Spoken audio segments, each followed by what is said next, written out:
Soy Alexander Said Martínez Ordóñez. Te invito a mi fiesta de la pancita de mami. Aquí estoy comiendo. Aquí estoy con papá. Aquí estoy con mamá. Aquí estoy con los dos. No sé decir. Los niños cantores de Viena. Tampoco será positiva. Mucho menos brillita. Y será lindo.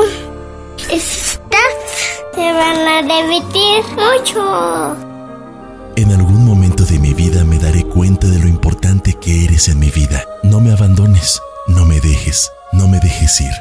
Soy un pequeño niño que apenas aprende a vivir. Enséñame con tu palabra, enséñame a vivir como tú.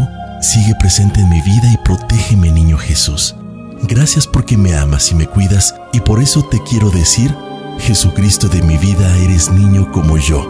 Por eso te quiero tanto y te doy mi corazón, tómalo tuyo y mío no. Amén.